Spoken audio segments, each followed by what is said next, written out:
Halo guys, welcome to Saham Info Channel. Pada video kali ini kita akan bahas secara khusus ya bagaimana update perkembangan IHSG di kala waktu perang terjadi. Bagaimana perang ini bisa mempengaruhi inflow atau uang yang bisa masuk ke dalam aset-aset beresiko seperti saham di Indonesia. Itu bisa terhambat. Kita bisa nanti lihat update-nya di market. Jadi perang yang terjadi Hamas dan Israel ini sudah terjadi dari tanggal 7 Oktober 2023.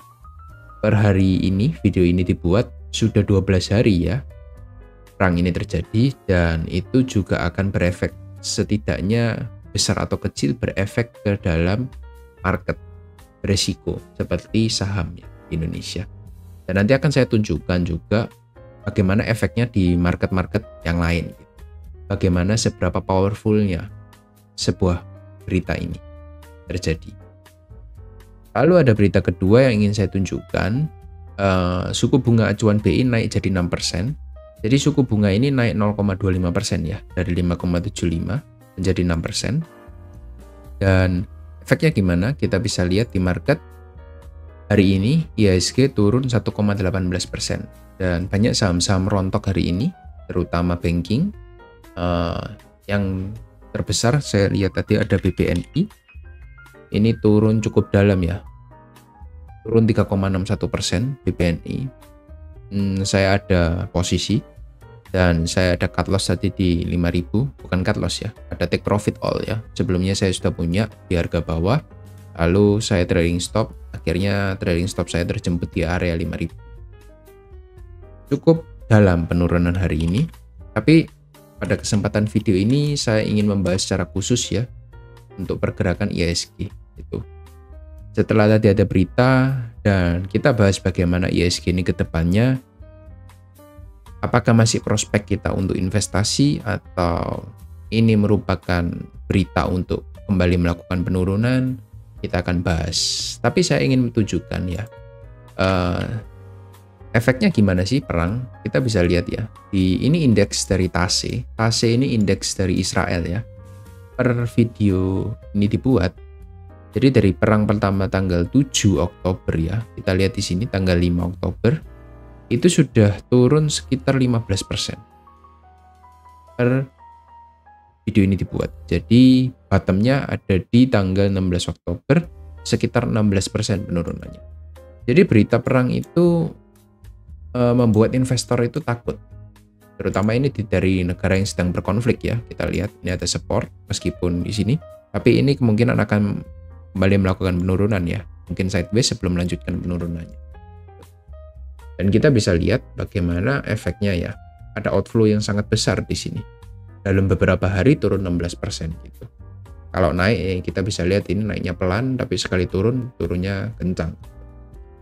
Kita lihat bahwa aset-aset berisiko ini cenderung dihindari oleh para investor.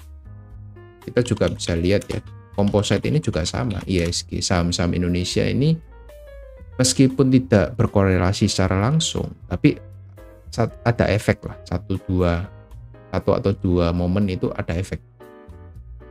Tapi kalau saya mau boleh bahas ya dalam jangka panjang, secara umum kita bisa lihat ini IHSG naik gitu overall. Kita bisa lihat dia sedang bermain di area supportnya ya. Di sini ada area support yang cukup baik yang berhasil dijaga oleh IHSG. Kalau saya mau boleh bahas secara Elliott wave juga, ini ada wave ya, wave 1, wave 2, 3, 4, dan 5 yang kemarin.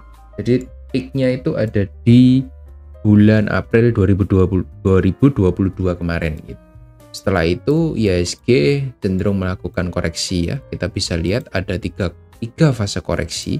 Yang pertama ada 1, A, B, dan C. Kita bisa lihat proses penurunannya membentuk 3 wave ABC correction di sini. Dan seharusnya menurut saya IHSG ini cukup menarik ya, karena sudah mulai melakukan reversal di sini. Saya ada reminder di grup Telegram. Per area resisten ini sudah berhasil di break, IHSG sudah memulai fase bullishnya kembali. Jadi kita bisa lihat per ABC, kita bisa lihat di sini, ini dia memulai untuk kembali melanjutkan wave up-nya 1, 2, 3, 4, dan 5 nanti di atas gitu. Ini untuk jangka panjang ya. Jadi wave 1 ini sudah selesai dan sekarang sedang ongoing wave 2 gitu kalau kita bisa lihat di sini. Setelah area resisten yang cukup kuat di sini berhasil di breakout ya. Ini resisten yang ini dia berhasil breakout. Sekarang IHSG sedang melanjutkan penurunannya untuk membentuk area koreksi untuk wave 2-nya gitu. Kalau kita bisa ukur berapa sih wave 2-nya? Nah, kita coba tarik ya dari bawah ke atas. Kita bisa dapat dua area penting di sini, area 6.800 dan 6.743 ini menjadi area perhentian IHSG selanjutnya atau area support penting IHSG. Itu kita bisa lihat di sini. Nah, dan kita juga bisa tandai di sini juga menjadi area support penting ya untuk IHSG. Nah, di area 6.840 ini menjadi area penting untuk IHSG kalau boleh saya bulatkan 6840. Nah, ini menjadi area penting ya. 6840 support yang sebenarnya tidak boleh dijebol. Tapi kalau jebol kita bisa patokan dengan area gap di bawah ini ya, area Fibonacci di bawah untuk menjadi target penurunannya.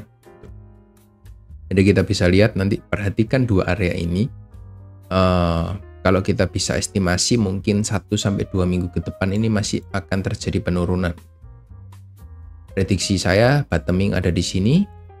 Dan kalau prediksi ini benar, IHSG bisa melanjutkan kembali rally bullish-nya. Atau paling tidak, dia tidak bermain di bawah area 6.600. Karena kalau IHSG ini turun cukup dalam, banyak saham-saham akan rontok.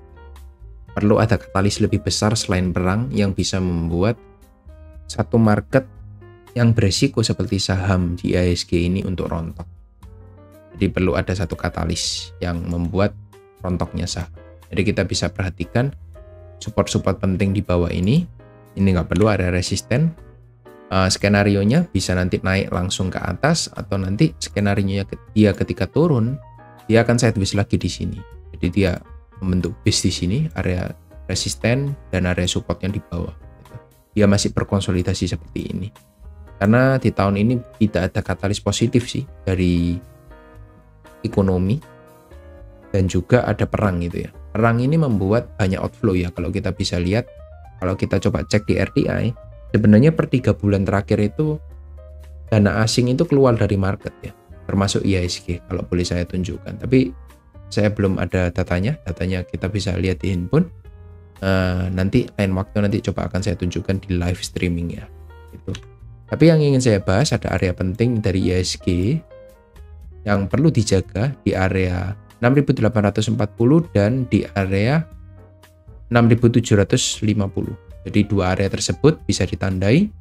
Kalau itu berhasil reversal di sana, kita bisa lihat kembali saham-saham yang menarik, terutama banking yang sudah turun lumayan dalam, kita bisa masukkan ke dalam watchlist kita. Jadi itu saja untuk update market hari ini. Semoga ini dapat memberikan pencerahan kenapa kok saham yang saya hold itu turun. Jadi salah satu penyebabnya adalah adanya perang dan kenaikan suku bunga.